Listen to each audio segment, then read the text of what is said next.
আসসালামু আলাইকুম। আমাদের সমাজে কিছু প্রচলিত প্রথা আছে। এই প্রচলিত প্রথা নিয়ে একটু কথা বলার জন্য আজকে আসলাম। তো আমাদের সমাজে যেটা হয় যে একটা মেয়ের বয়স যখন 15, 16, 17 হয় তখন তার পরিবার তাকে বিয়ে দিয়ে দেয় অথবা বিয়ে দেওয়ার চেষ্টা করে।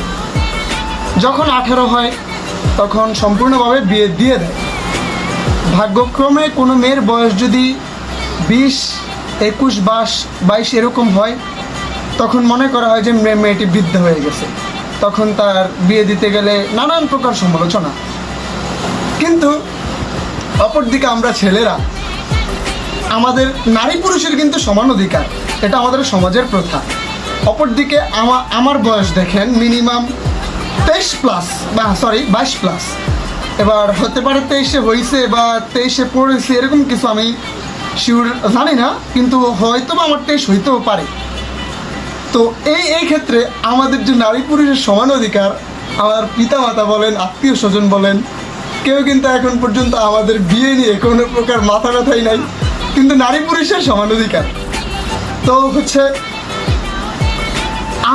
আমার যেটা চাওয়া যে আমার বয়স 22 হয়ে গেছে, আমার বাপ আমার ধরে কইব তোর বিয়ে করাই দিবি, তখন আমি বলবো যে না, আমি এই বয়সে বিয়ে করবো না। বলার সাথে সাথে আমার একটা চটকানা দিব, আমি কানের মধ্যে শুধু একটু শব্দ শুনবো 2-3 মিনিট, তারপর মায়ের ভয় রাজি হম, হ্যাঁ একদম আমি বিয়ে করবো। কিন্তু না, তা হচ্ছে না। তাহলে দেখেন, দেশ থেকে বৈষম্য বিরোধী ছাত্র আন্দোলন হইল, বৈষম্য দূর হইল, কিন্তু আমাদের কপালার দূর হইল কই?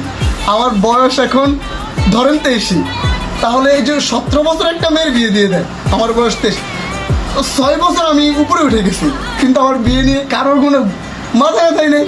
তাহলে কি আসলেই দেশটা নারী পুরুষের সমান অধিকার? আপনারা যারা যৌক্তিকভাবে কমেন্ট বক্সে বলবেন আসলেই কি সমান অধিকার? ঠিক আছে, আসসালামু আলাইকুম।